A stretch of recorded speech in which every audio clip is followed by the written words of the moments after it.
Bonsoir. Un jour, vous entendez une chanson et puis vous prêtez attention à la chanson et vous vous rappelez cette chanson-là quelques années plus tard. Et puis, le contact d'un attaché de presse, Guy Mambo, vous ramène justement à cette chanson. Et cette chanson était extraite d'un album qu'on appelait Another Part of Me. Ensuite, l'artiste va nous proposer Multicolore. Et puis, il est de retour avec un album qu'il a tout simplement appelé Parodie d'amour. Hervé Ngebo, comment allez-vous? Ça va, merci Serge. Je tenais à vous remercier pour une soirée intéressante que nous avons vécue avec des amis. Justement, on écoutait quelques-unes de vos chansons, extraites de Another Part of Me. Ouais. Et puis on s'était dit, mais quelle émotion! Évidemment. Cette émotion contenue dans vos compositions, d'où est-ce que vous vous tenez? Voilà, je le tiens aussi de mon enfance, puisque à l'âge de 4 ans, 5 ans, je n'ai pas pu vivre avec mes deux parents. Ouais. Vos parents biologiques. Vous étiez avec Mémé. J'étais avec la grand-mère. Avec la grand-mère. Donc, voyez-vous, je n'étais pas orphelin, mais c'était comme, entre guillemets, comme si j'étais orphelin. Vous pouvez comprendre à travers mes chansons, la mélancolique, cette douceur-là vient de là, cette timidité. Je ne parlerai pas de timidité, je parlerai de belle émotion. Bon, belle émotion en fait. Merci beaucoup Hervé Ngebo d'avoir accepté notre invitation. Nous allons parcourir en partie votre carrière et puis aussi venir à la découverte de Parodie d'amour qui est votre dernier album. Bienvenue à Afro Night. Merci, c'est moi qui vous remercie.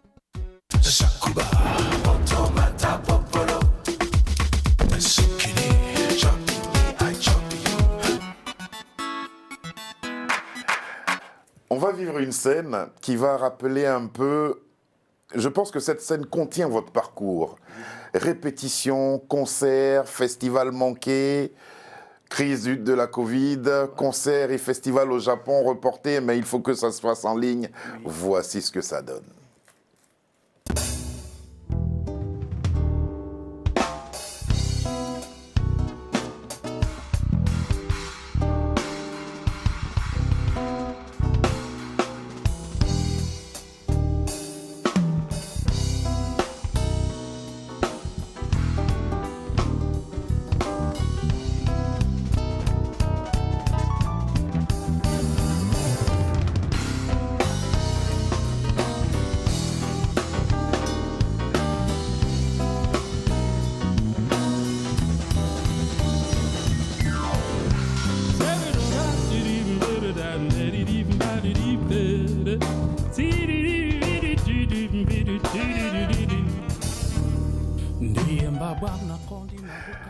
Ça, c'était un concert en ligne, en lieu et place du festival au Japon qui devait avoir lieu.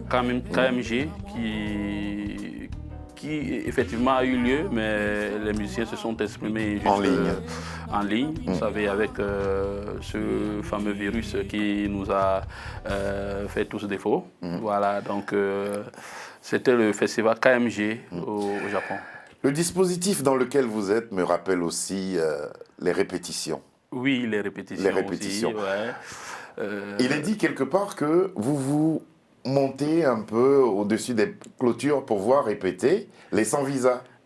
Oui, les sans-visa de Petit Pays à l'époque. Et c'est de là que je tire mon maître Jean Noens, qui, pour la première fois, a posé mes doigts sur une guitare. Le feu Jean Noens, qui nous a quittés il y a cela longtemps, donc paix à son âme, qui a été mon mentor. Donc, c'était le guitariste. Justement, comment vous le rencontrez? Il paraît que vous l'avez longtemps harcelé. Évidemment, c'est une histoire. J'aime toujours la raconter.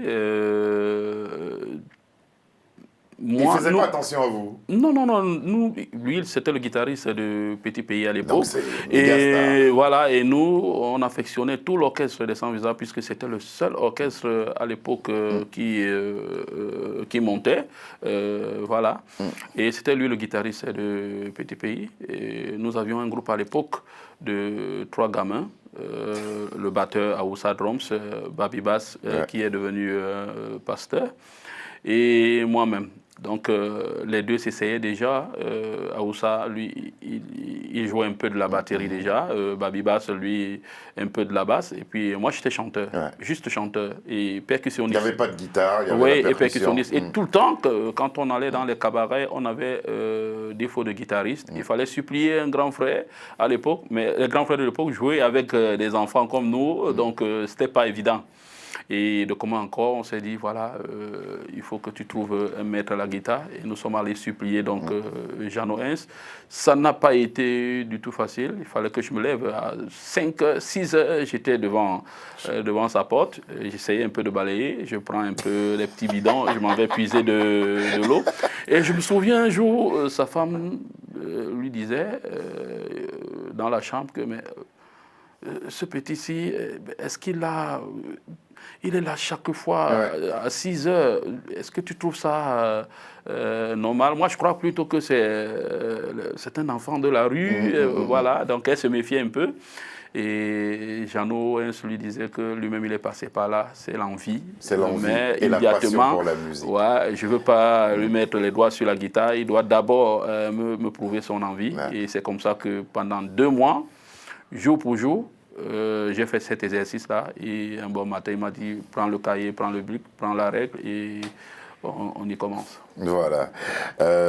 Jeannot Hens qui malheureusement nous a quittés. Ça vous a peiné, ça vous a perturbé, ça aussi. Hein. Oui. C'était un grand frère que j'affectionnais et que j'aimais beaucoup. Et puis, cette affection aussi pour la musique est partie un peu de votre grand-mère qui vous a élevé. Oui, ma grand-mère qui m'a élevé parce que, me dit-elle, à l'époque, à l'âge de 5 ans, j'étais un très très bon percussionniste et que quand je jouais à la percussion, les femmes de tontine du village, quand elles devaient se réunir. Quand elles devaient se réunir, à l'âge de 5 ans, on venait chez ma grand-mère, on dit ton petit-fils, est-ce qu'il ne peut pas...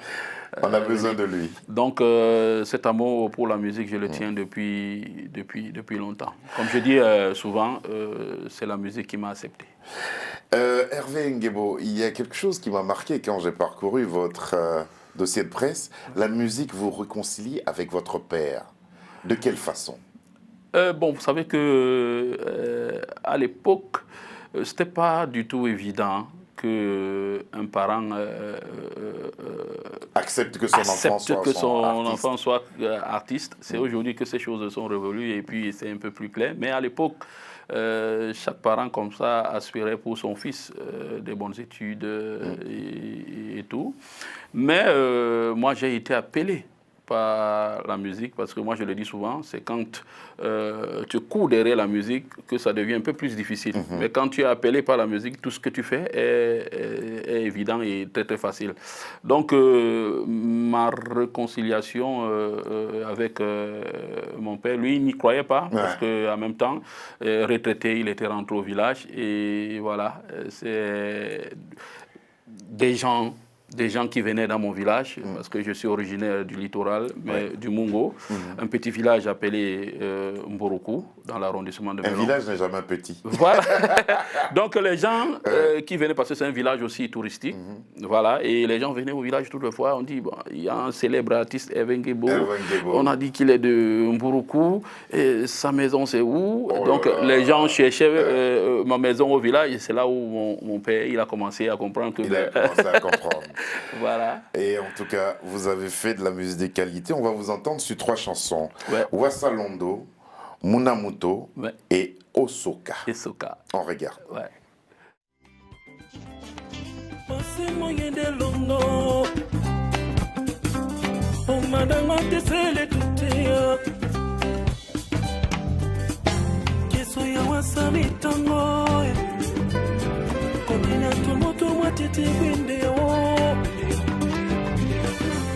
Soya wasala pila Kodina tomoto watete binde Ibene motomo ibene yali woy Ibene motomo ibene yali woy Yesele mitango yesele pila Yesele mitango yesele pila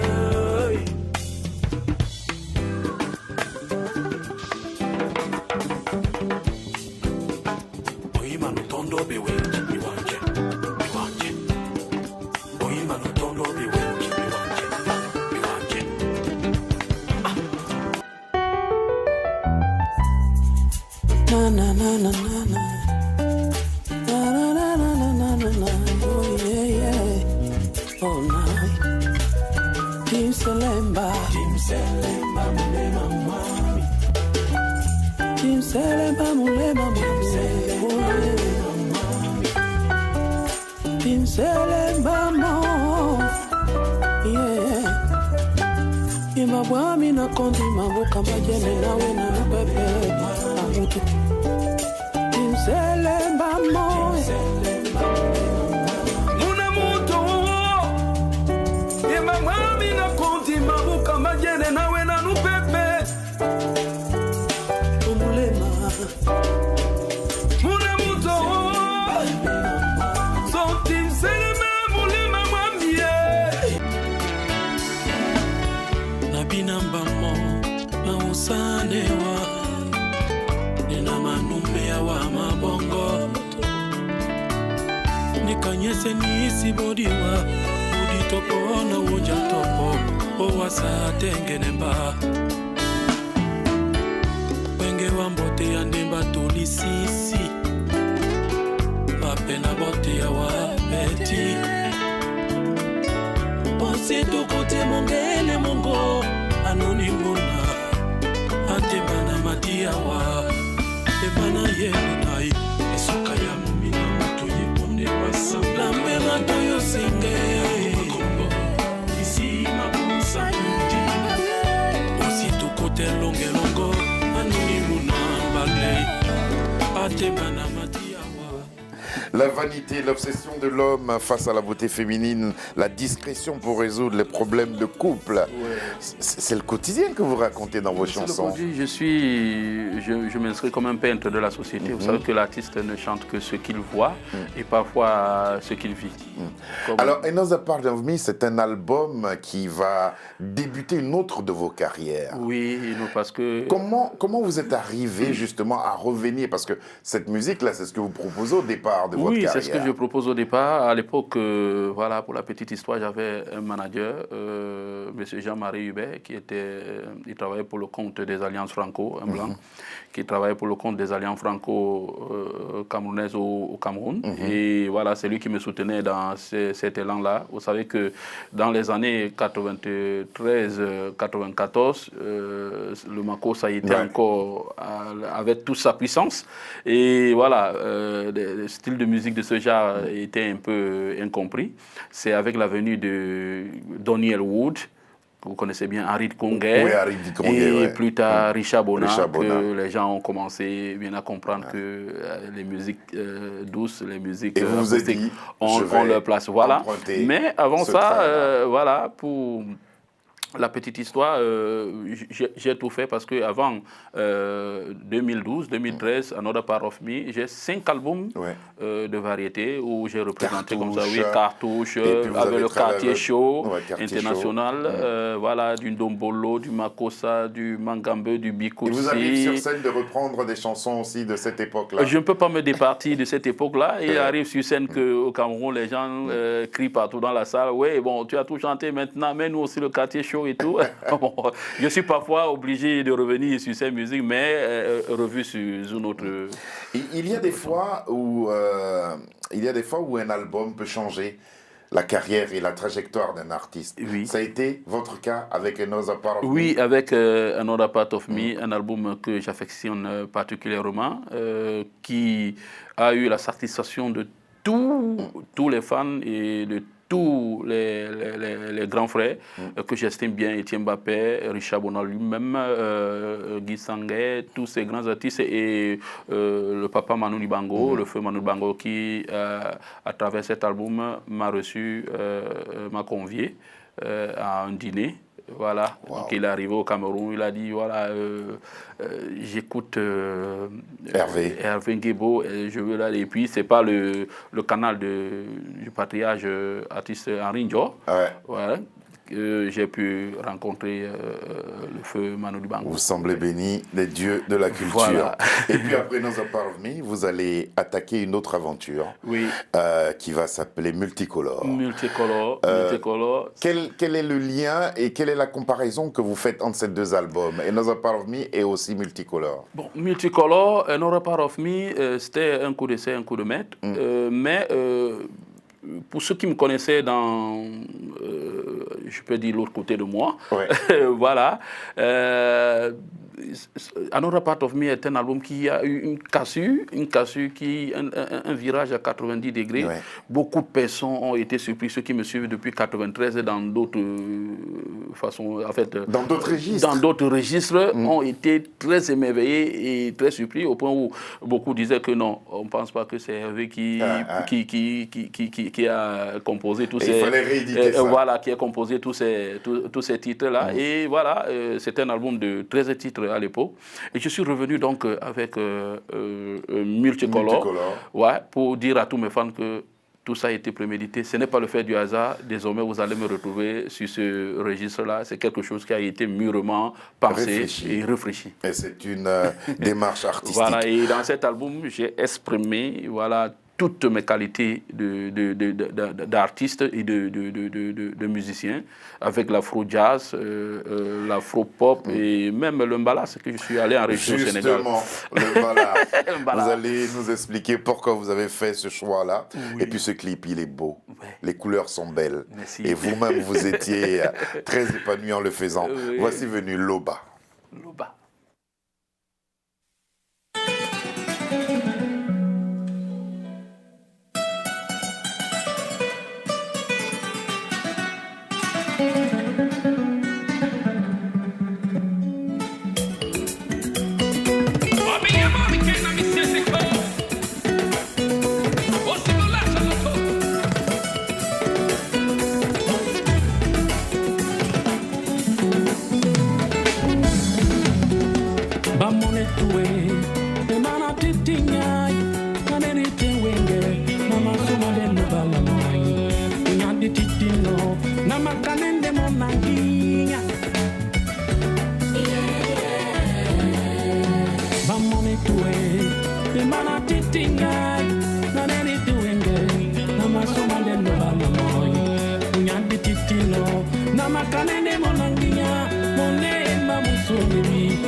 on vous attend, quand on balard comme ça, est-ce que c'est un défi que vous lancez ou qu'est-ce que vous recherchez à travers cette fusion entre la musique du Sénégal et votre langue dans laquelle vous chantez? Oui, mais comme je le disais, la musique n'a pas de frontières et je m'inscris comme ça. C'est même, moi, cette musique, je l'explique, c'est l'intégration africaine. Ouais.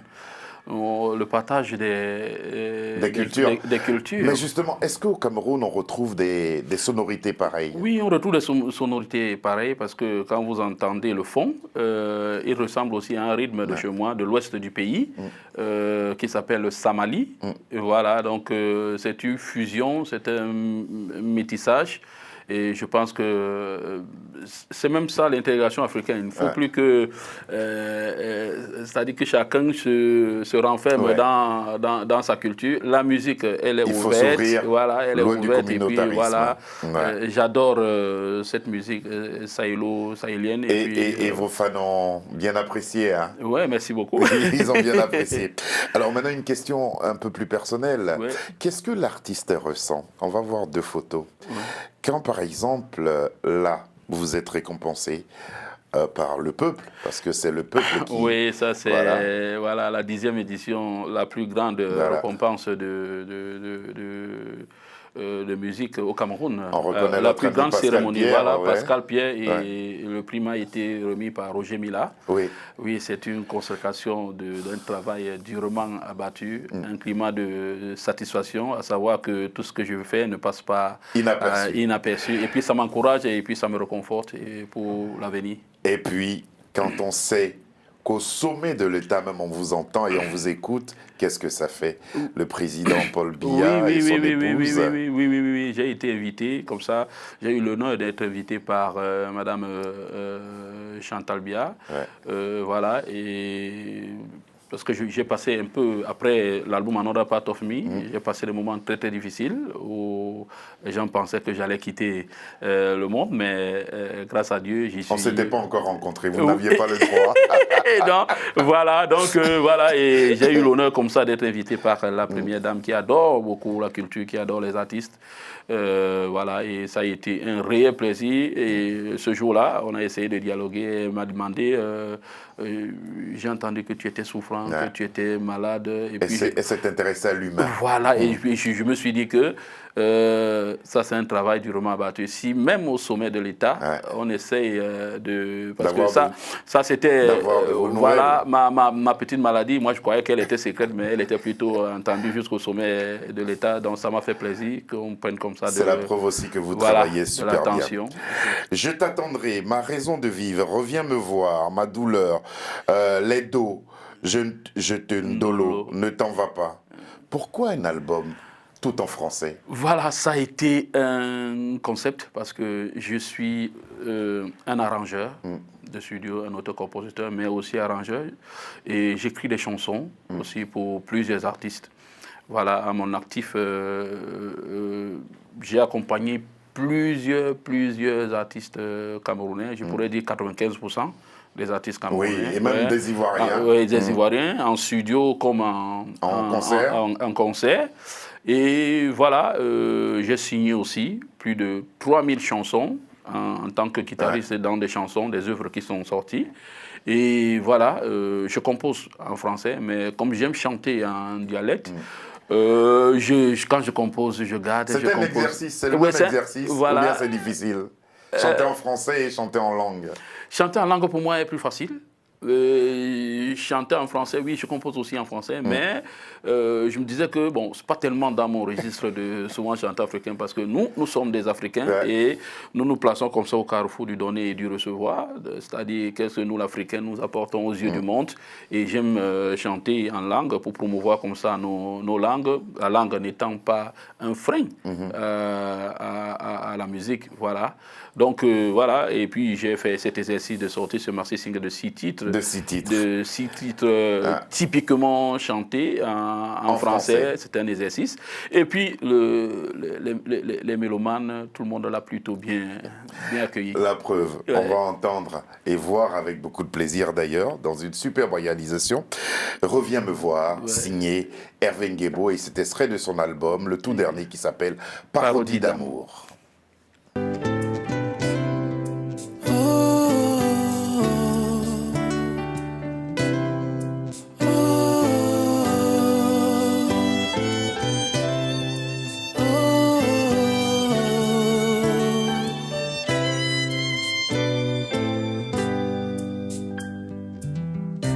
Tu es la côte de ma côte.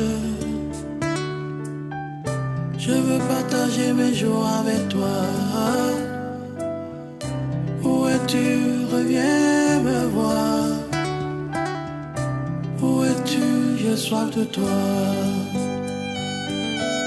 Tu es la côte de ma côte.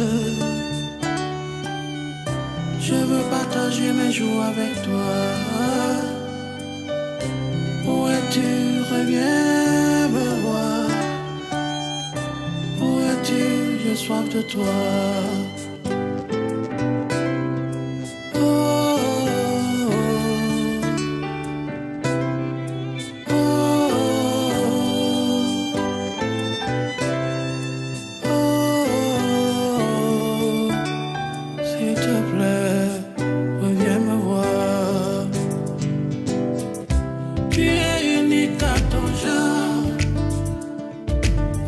Sans toi serait un péché. Je suis atteint de paix, de patience. S'il te plaît, reviens me voir. Tu es unique à ton genre. Vivre sans toi serait un péché. Je suis atteint de paix, de patience.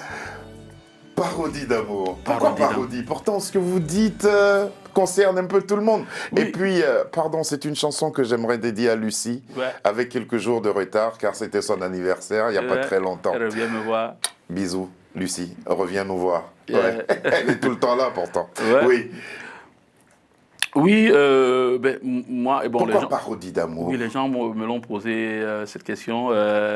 Pourquoi as-tu cherché à parodier l'amour? Mais comme je le disais, comme je le dis souvent,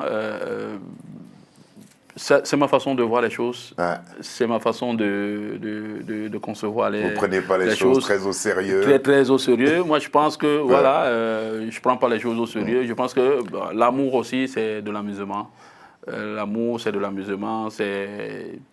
Voilà. C'est l'un des plus beaux jeux d'ailleurs. Merci. Alors justement, à quel besoin répond votre séjour en France?